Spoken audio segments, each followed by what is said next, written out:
Hey guys, what's up? Mac here. Today we're going to be talking about dancing and how it affects us, like the body, the mind, and we're going to be going over 9 different types of dancing. Why did I choose today? I'm choosing that. So, there are lots of amazing dances all around the world. You might learn of some dances you didn't know of, and maybe you're interested in trying a new dance.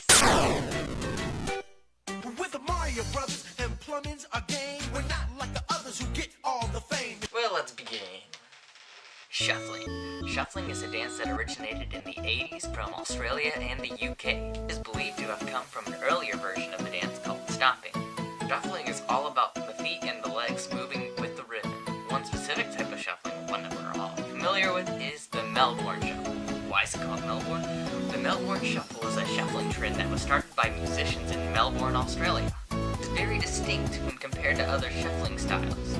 You may have seen a lot of Melbourne shuffling videos by Xerox and a lot of other great dancers. And what do they all have in common? They dance to EDM, electronic dance music. There are many festivals today in Melbourne, Australia, where lots of dancing attendees come and they just dance out Melbourne Shuffle. Now, what's with the baggy pants that these dancers? I swear, you know, they always have some pants on. They're very baggy, wide. These were actually called fat pants, and they started in the 1990s from an overweight dancer who couldn't look good in slim jeans. Now, they went away for a while, but they came back in 2010, and they are now known as B pants. Cutting shapes. This one's my personal favorite. It's a shuffling style known as cutting shapes. Though most of the enthusiasts for this dance today are white, it actually came from a black community in the UK who were huge into the house music. Back in the 80s in the UK, at a club, a group of black teens showed up and they hit the British dance floor. They did a dance that they called cutting shapes. It's not what it is now, faster now, but it's really cool to see where it came from. And even back then, the happy feet was still a huge dance. The happy feet is a dance that turned into the Charleston later on, and used in a back and forth walking motion. When you think Charleston today, if you're a Fortnite viewer, no offense, probably think of the dance Flapper. Why is that called Flapper? The Flappers came from a women's movement in the 1920s. Why are they called Flappers though? Flapper was a term used in English that actually means teenage girl. Or more specifically, in an older version of the word, it was called a young female prostitute. Anywho, Jumpstyle. Jumpstyle is another dance in which we totally performed with EDM. This dance is often confused with the type of shuffling because it also uses a lot of feet and legs, but actually it's its own kind of dance. It is also referred to as jumping, which is combined with the English word jump and then the Dutch and German word ing, which means jumping or to jump. In its original form, the dance was only called jump, which, with a name like that, you're not going to gain any popularity, no matter how cool it is. In 2003, this dance made a reappearance in Germany, but this time people were calling it Jumpstyle. The dance was introduced to a ton of European dance clubs. Talk about a name game. In 2005, artists and musicians were reusing this dance in their music videos. In 2007-2008, Jumpstyle had finally reached its fame. It reached its fame due to music videos made in the UK. Actually, there was one specific album by Scooter that reached #1 in the charts, and there you go. Jumpstyle's now big. The oldest Jumpstyle radio station still exists today, and it is called Jump Station FM.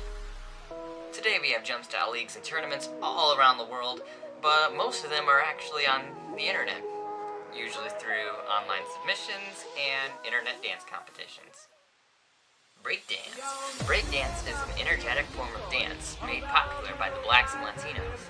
It uses stylized footwork and athletic moves. Lots of it. You looking for a replacement for your sit-ups and push-ups and all that? You gotta breakdance. But to get there, you gotta do sit-ups and push-ups. It takes a lot of muscular strength. You're spinning on your head, hands, and everywhere. This dance sprang from games, conveying their tough world. It does not have a standard moveset. This dance is largely improvisational, being made up as the breaker goes along. Breakers often dress in baggy pants, sweatsuits, and wearing baseball caps sideways or backwards. As for the females, they wear a lot of sports bras and unzipped jackets, or vests. Mystics and martial arts are at the heart and soul of breakdance.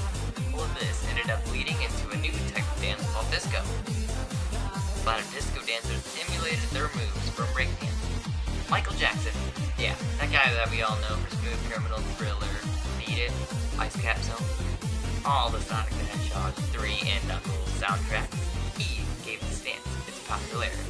Moonwalk was the start of breakdance being embraced by the wider culture. We are probably all familiar with this funky boogie, disco. And of course, the Jacksons played a huge part in this dance called disco. Really, this dance is all about moving in your own way. Disco dancers are always trying to stand out, lots, so they always wear a lot of bright clothing, fancy jewelry, and they can be pretty revealing sometimes. Moving your arms, twirling, lots of hip movements, and shaking what your mama gave you. That's what this is all about.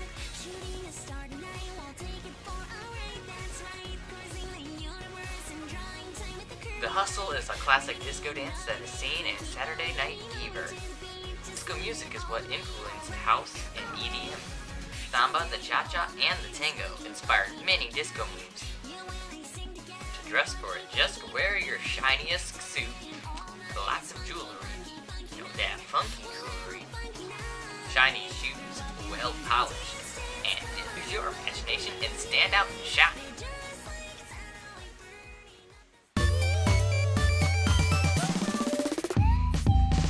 This dance actually originated from Japan.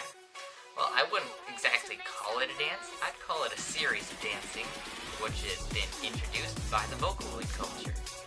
What's more fun than those dances you see in the Hatsune Miku series? Well, I'm pretty sure most of you have heard of Vocaloid, the Japanese vocal synthesizer program by Yamaha, Krypton Future Media, and Sega has partnership with it. If you have played the game on PlayStation 3DS, or seen the music videos, or seen the live holographic concerts, I'm pretty sure you know where I'm going with this. Hatsune Miku was Krypton Future Media's first Vocaloid, created in 2007. Her name literally means first sound of the future. Her singing voice is the recorded voice of Saki Fujita. She gained huge popularity instantly. She has achieved Meme Song of the Year for 3 years since her creation. Her very first big song was in 2007, called Ivan Polka by Odomania. Unlike most of the Vocaloid songs, this one's not in Japanese or English, it's actually complete gibberish. The meme version of the song included Hatsune Miku dancing while twirling a leek in her hand. And another version of this meme song is Hachioji Miku, a meme version of her using a chibi form and wide eyes and expression I can't explain exactly, just know.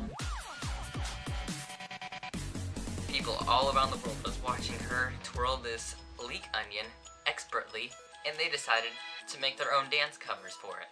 This started a new trend called PV dancing. Sega encouraged it as they continued to make her games.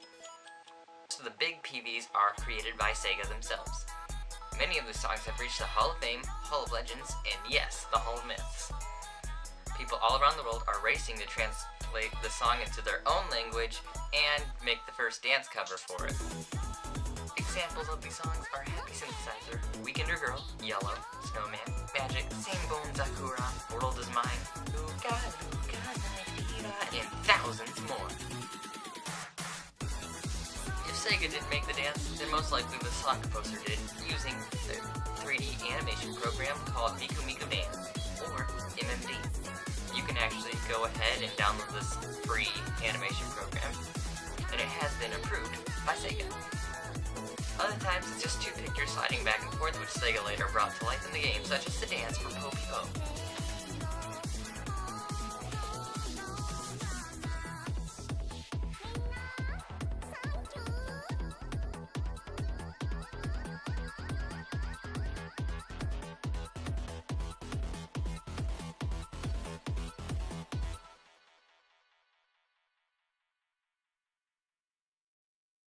Clogging. This American dance started in the Appalachian Mountains, and it has made its way all around the world. The word clock comes from the Gaelic word, which means time, which is why this dance is called clogging. It was originally performed with bluegrass and the fiddle genres. Gradually, it made its way to the Cherokee Indians, to the Africans, and to the Russian gypsies. It is known as the melting pot of all step dances. It was a form of using your feet as the instrument, which, now that I think about it, might be what that Penguin movie Happy Feet was trying to encourage. In the mid-1930s, clogging led to square dances as its popularity grew in the festivals. Square dances were created by Dr.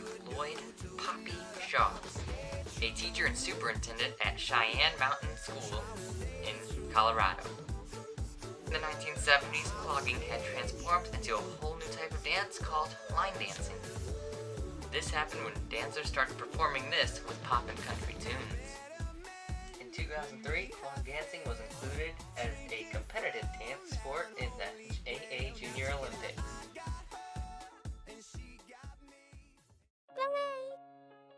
Ballet is a formalized style of dance. It is often combined with costumes, scenery, and orchestral music. It is a way to dramatize poetry in the physical form of art, bringing the story to life. Ballet originated from Italy, making its way from France and then to Russia. It was developed under aristocratic influence. The first ballet was Ballet des Polonais, I don't think I'm saying that right, performed in 1573. In the beginning of this retro style of dance, those traditional pointy shoes and tutus that we always think about, well, they didn't exactly exist. Ballet dancers dressed in formal gowns, and females always played male roles, which explains why some people think that Peter Pan is a girl. Come on guys, a name like Peter, how the heck is that a girl? Can you explain how a name like Peter sounds like a girl? Today's ballet has been mixed with modern dance, so it is not strictly traditional anymore. The beginning of popping was in 1976. In the beginning, there was Sam.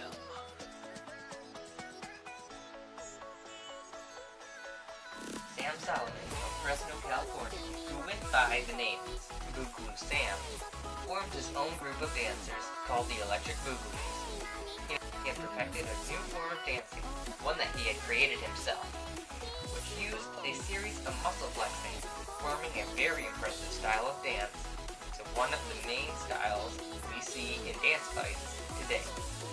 Technically, he didn't create it, since the robot and popping were already being done in the streets in the 1960s. But often, popping is mixed in with disco and other funky styles, resulting in what we call pop and lock.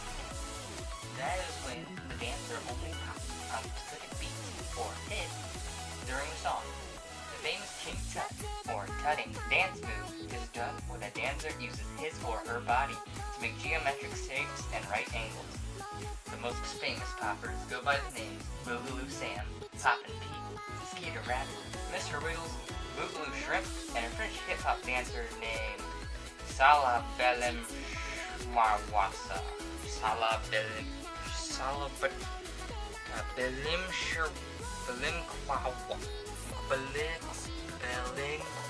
I can't say